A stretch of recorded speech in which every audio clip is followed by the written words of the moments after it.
Diane Foster ripped the $5 million check from Ethan Walker's hand and tore it in half in front of his 8-year-old daughter.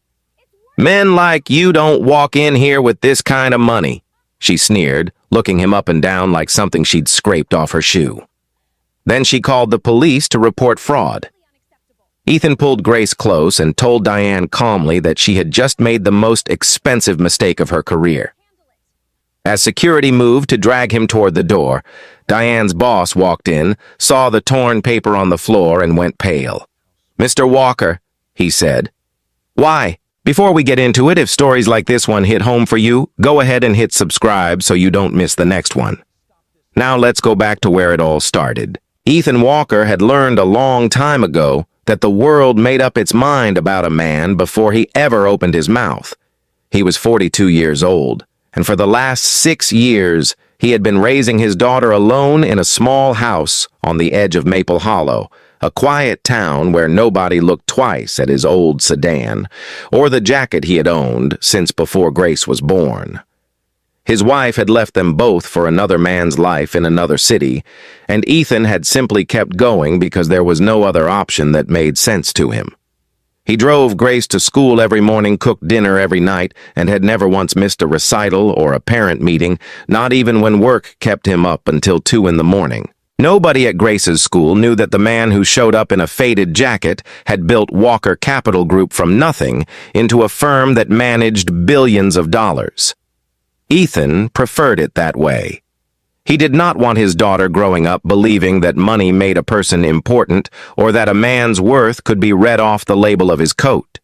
He wore the same watch he had worn for a decade, drove the same car he had bought used, and kept his success folded quietly into the background of an ordinary life visible only to the people who actually needed to know it existed. That morning, a check for $5 million had cleared into his hands, the proceeds of an early stake he had sold in a technology company most people had never heard of until it made headlines.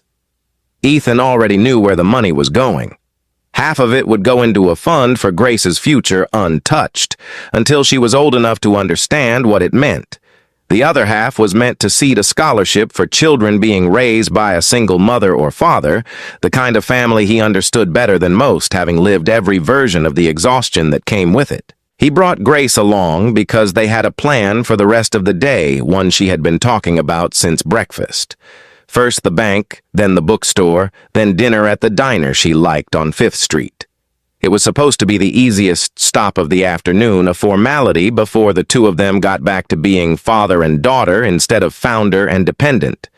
Neither of them expected the visit to take more than 10 minutes, and Ethan had even promised Grace she could pick out 3 books instead of the usual one since he was in a good mood. They walked into the Ellsworth branch of Holstead National Bank not long before closing time. Ethan had banked there for 15 years, since before Grace was born, since before Walker Capital had a name anyone recognized outside of a small circle of investors. But the woman behind the manager's desk that day, Diane Foster, had only transferred to that branch a few weeks earlier.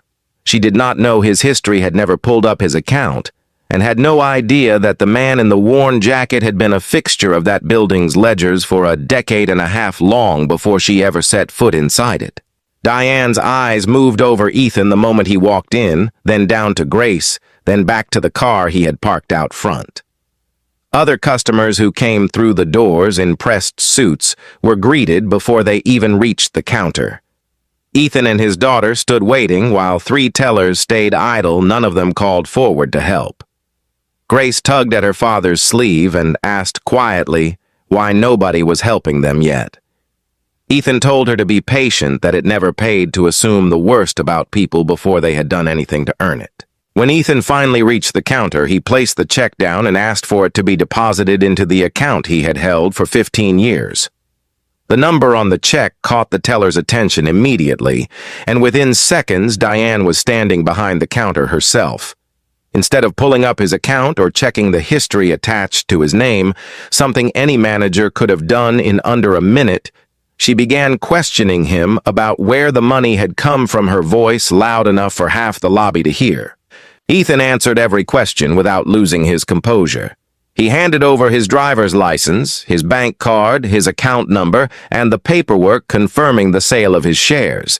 He offered to let Diane call the issuing bank directly so she could verify everything herself in a matter of minutes. It was by any reasonable standard more than enough for a transaction that should have taken no time at all. Diane looked at the documents without really looking at them. She told Ethan that a man carrying a $5 million check would not be driving a car like his or wearing a coat like that.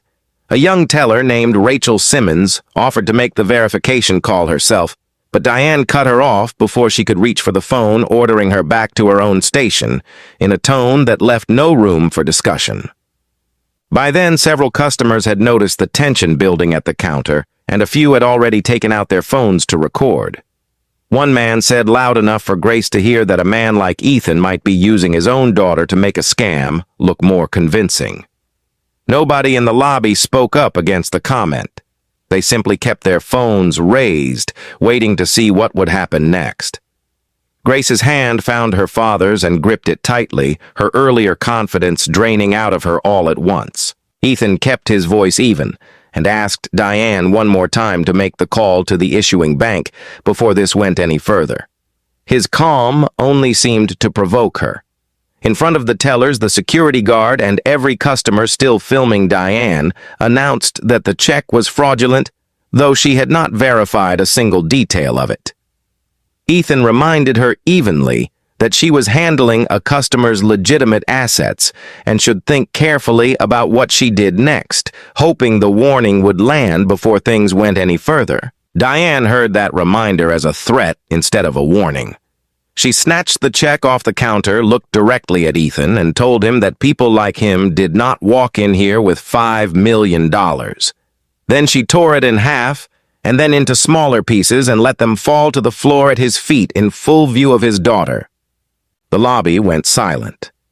Grace bent down as if to gather the torn pieces, but Ethan stopped her gently, unwilling to let his daughter kneel on the floor to collect what someone had just used to humiliate him. He looked at Diane and told her without raising his voice that she had just made the most expensive mistake of her career. Diane called the police, telling the dispatcher that a man was using fraudulent documents threatening staff and refusing to leave the premises.